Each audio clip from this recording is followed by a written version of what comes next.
Howdy, practical patriots and practical preppers. Welcome to Gross House, Texas. Hey, folks, John Practical Nurse. Today, I want to go over my Russian Izhmash 545 with you. Some of this information may also apply to the Russian Izhmash Saiga. I'm sorry, let me include that in there. Saiga 762. Now, for those of you who remember, these rifles came over to America as hunting rifles.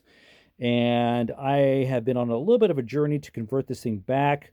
Reason why I started this was because of the cost. When I got this rifle, it was $450, and I think that you could actually find them cheaper than that. Now I don't even want to know. I've been kind of watching prices of rifles and firearms with current events going on, and so for people that say, Johnny, I just can't afford another rifle. Again, this may be some tips to encourage people to look, can't afford another rifle, but you have one. How about upgrading the one you have? So let's get started with this. I'm going to try to give some shout outs, y'all, to people or the companies that I have bought these things from, these parts, because I think that's just important to know. Awesome people, and I love this industry. Trust me. All right, start on this end. Got my trusty arrow here. Okay. You can use it as a pointer here. We're going to start off with this right here. If you remember this rifle, the Saiga 545, when it came over, it did not have, any kind of flash hider or any kind of muzzle device on there. It was just a barrel, and that was it. So I had to, from Carolina Shooter Supply, buy this flash hider, but I also had to buy a kit that it put threads on the end of this barrel, which that was a lot of fun, and it was a unique experience for me. I'd never tried that before. But big shout out to Carolina Shooter Supply for having that. We go on down this way. Let's start off at the bottom here. This was the handguard that it originally came with, which, if I remember, memory serves me correctly, it had just one screw holding it on there, and that was it. There was nothing else holding this thing on. It did not have any kind of cover or anything for it, but again, it was a hunting rifle. Okay, so I didn't like that, so that got tossed off. Okay. Didn't mean it that way. Then I replaced it with this right here. This, I want to say, is from Midwest Industries, and it is a pretty solid chunk, I believe, of aluminum. It's heavy. And I ran that for a while, but, I don't really need all this rail at all. I just need a little bit of rail. So off that went. But to do that, to put this to as close as the configuration that I wanted to do, it also came originally with this gas tube. So there's nothing there. So I wanted to get rid of that. To replace all that, let me pick this up and show you a little closer here. I had to buy this part right here because it did not come with any kind of retaining part for this lower handguard on the original part, on the original rifle. If you look carefully, there is some screws there, and there's one in there for a little bit extra security on the inside that kind of clamps it onto your barrel there. But that right there is what holds this lower handguard on. For the upper handguard, I needed a whole new gas tube, kind of original Comblock type gas tube that goes to the AK pattern rifles. This also came from Carolina Shooter Supply. I wanted something a little bit better, actually a lot better than this, but not as heavy as this. Okay, so I settled for this right here. This is from Optic Planet. This right here, let's see if I get the box over here, is this right here from Fab Defense. And it comes with rails, kind of your M-LOK style. So we get at the focus there.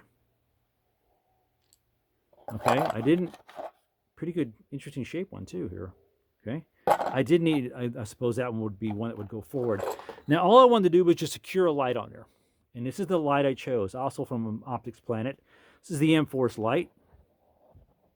400 lumens. Okay, and let me just do this right here. 2 quick taps, and you have a strobe mode. All right, 400 lumens, replacing one that I had got, a light that I got off Amazon.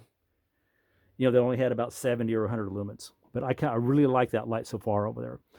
Now, this is really awesome. It's lightweight. It's pretty tough. I did have to do some fit on this part right here. I want to say it was this right in here to get this to fit together. Nothing a Dremel couldn't tackle in about less than 5 minutes.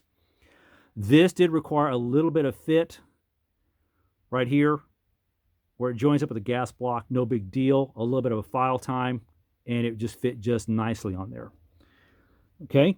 The next thing I did was replace the Tapco trigger, and I got this one. This is an ALG trigger. I want to say it came from Midway.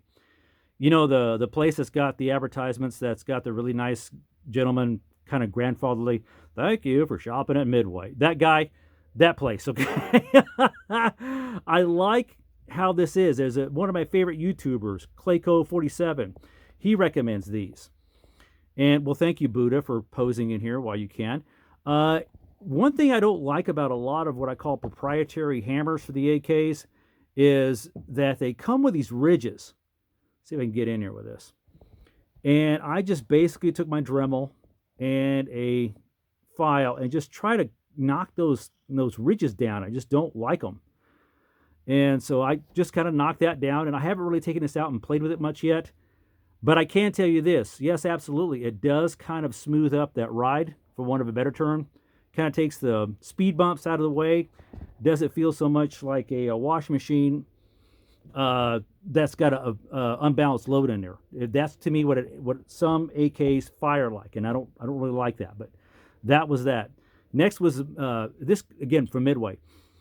This right here, I don't remember exactly. It may be probably Primary Arms. I think had a sale on these, and I got a couple of these for my rifles. A recycled Tapco buttstock. Of course, as you know, you can tell, I don't like completely black parts for my rifles. So I just kind of tried to paint that one up a little bit way back when I first started doing that modification. And it originally came with this awful thing, which is the hunting stock, which, if that's your thing, that's fine. I mean, for all I know, this may be your thing, but it's not mine. To top it all off, okay, I have this right here. All right, Midwest Industries, all right, AK Optic Mount, and of course from Primary Arms from Houston, Texas. All right, my Cyclops with the ACSS reticle on there. It's an awesome setup. Trust me, I really like it. Questions or comments, folks, leave them below. Tell me what you would have done to upgrade your Saiga 545 or your Saiga 762. This is just what I did, and I like it so much better. And she is just a beauty. So with all the parts and accessories kind of put back on here, this is kind of what my rifle looks like. And before I forget, if you remember the Saiga 545 and the Saiga 762, the fire control group was back over here. So I had to order a kit from Carolina Shooter Supply to move it back over there. There was no hand grip with that configuration, the Saiga 545 or the Saiga 762 kind of hunting sporting rifle. That had all to be added. Excuse me, Buddha. All right. Questions, comments, leave them below. And kind of remember something. It's something people ask me what I prefer. It's not what I prefer. It's what you prefer. I'm just showing you how I do mine. How you do yours is strictly your taste, your choice, your needs. One thing I can't stand is when someone tries to convince somebody else what it is that they need, and they really don't. Questions, comments, leave them below. Until I see you all again, I'm John the Practical Nurse, out here.